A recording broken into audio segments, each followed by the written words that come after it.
শেষ পর্যন্ত ডক্টর ইউনূস নির্বাচনের একটা সম্ভাব্য তারিখ ঘোষণা করেছেন। তিনি বলেছেন 2025-এর শেষে বা 2026-এর শুরুতে নির্বাচন হবে। এইবার নিশ্চয়ই বাংলাদেশের পরবর্তীতে যারা ক্ষমতায় আসবেন তারা শান্ত হইতে পারবেন। এখন একটু দম নেন, মানুষের কাছে যান, তাদের দাবি তাদের এক্সপেকটেশনগুলি শুনেন, তাদেরকে প্রতিশ্রুতি দেন, ওয়াদা করেন, বলেন যে আপনারা ক্ষমতায় যাবেন না, দায়িত্বে যাবেন এবং শেখ হাসিনার মতো ফেসিবাদী হয়ে উঠবেন না।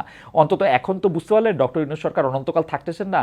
এইবার আপনাদের এই ঘ্যানর প্যানর বাদ দিয়ে রাজনীতিটা করেন। এই বাংলাদেশে যত উপানুষ্ঠানিক অর্থনীতি আছে, মানে উপানুষ্ঠানিক অর্থনীতি মানে সাদা বাংলা ভাষায় যেগুলিকে আসলে চাঁদাবাজির বিভিন্ন খানা আছে, মানে এইটা আমি আরেকজনের কাছ থেকে শিখা একটা কথা কইলাম আর কি। আসলে যত চাঁদাবাজি আছে সেগুলি কেমনে কম করবেন, বেশি করবেন, কোন জায়গায় করবেন, কোথায় করবেন না, এগুলি ঠিক করেন।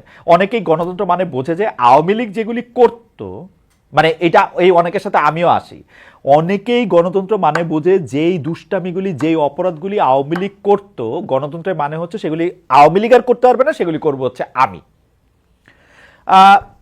সেরকম ভাবলে একটু সাবধান হয়ে যান। দেখছেন না আওয়ামী লীগের নেতাগো মাটির উপর দপদপায় হাঁটতো, এখন ইন্দুরের মতো পালায় রয়েছে না? ওইরকম করলে আপনাদেরও এই দশা হবে। এইবার একটু কাজের কর্মে মন দেন গো উপদেষ্টা মণ্ডলী। অনেক তো সংস্কার করলেন, এর মধ্যে আপনাদের চোখের সামনে দিয়া কাউয়া কাদের পগার পার হয়েছে, 3 মাস কই লুকাইছিল কেউ জানতেন না। কেন? স্বরাষ্ট্র উপদেষ্টা বললেন যদি জানতাম কই আছে তাহলে ধরে ফেলতাম। হা হা, কবিতা মনে আছে ওই যে বাবুরাম সাপুরে, যে সাপের চোখ নেই, শিং নেই, নখ নেই, ছোটে নাকি হাঁটে না, কাউকে যে কাটে না, করে না কো ফোসফাস, মারে না কো ঢুসঢাস, নেই কোনো উৎপাত, খায় শুধু দুধ ভাত, সেই সব জ্যান্ত গোটা দুই আনতো, তেরে মেরে ডান্ডা করে দেব ঠান্ডা। বাহ, বেশ বেশ বেশ।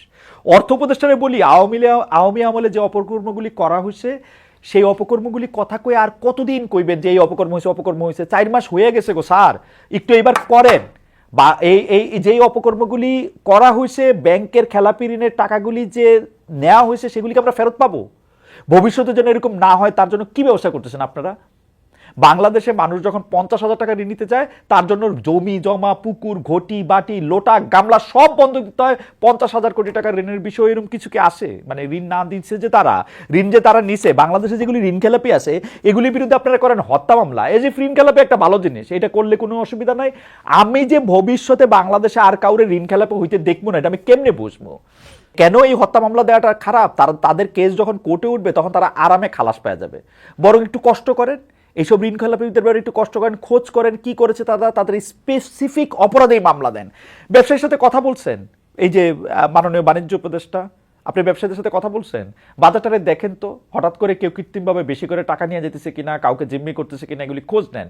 আর ছোট ছোট উপদেষ্টা আছেন, যে মানে যে শিশু উপদেষ্টা, ছোট উপদেষ্টা যারা আছেন তা, এবং উপদেষ্টা প্লাস যারা আছেন, উপদেষ্টা প্লাসও আছেন, কিন্তু কিছু কিছু আছেন উপদেষ্টা প্লাস, সেই উপদেষ্টা প্লাস সাহেবরা এই আলতু ফালতু বিতর্ক উস্কায় দেওয়া, এই দেশ ওই দেশ, এইটা দখল হবে ওইটা দখল হবে, এখানে রক্ত যাবে এখানে রক্ত দিব, এগুলি কথা বাদ দেন। মনোযোগ দিয়ে কাজ করেন।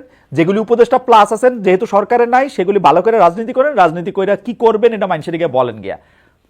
আশা করি আগামী পর্বে জাতীয় নাগরিক কোটি নামের হারজারু বিষয়ে কথা বলবো। বাংলাদেশে চাঁদাবাজি মুক্ত বাজার ব্যবস্থা কি সম্ভব, কথা বলবো সেই বিষয়ে। একটা খুশির খবর দিই। খুশির খবর হইল, গত পর্বের শেষে আইসা বাংলাদেশ ক্রিকেট টিমে কইছিলাম যে কি খেলতেছে দেখেন, 3টা ওয়ানডে খেলছে। আমরা জানতাম যে ওয়ানডে বাংলাদেশের মানে মানে কি বলে স্ট্রং স্যুট, সে 3টা ওয়ানডে খেলছে, 3টাই হারছে। আশ্চর্যের বিষয়, যেই খেলাটা বাংলাদেশ আমি মনে করি পারে না T20, ওইটার মধ্যে আবার 3টার মধ্যে 3টাই জিতছে। এমন জিতছে, 2টা জিতার মধ্যে তবু একটু কন্টেস্ট হয়েছে, 3টার মধ্যে কন্টেস্টে হয় নাই। তো বাংলাদেশ ক্রিকেট টিমরে আমি একটু ডিউ অভিনন্দন জানাতে চাই। ভালো খেলছো, ভালো খেলছেন, আরো ভালো খেললেন। আর আপনাদের সবাই একটু শুভেচ্ছা আর ধন্যবাদ জানায় শেষ করি। পরে নিশ্চয়ই আবার দেখা হবে। Thank you so much.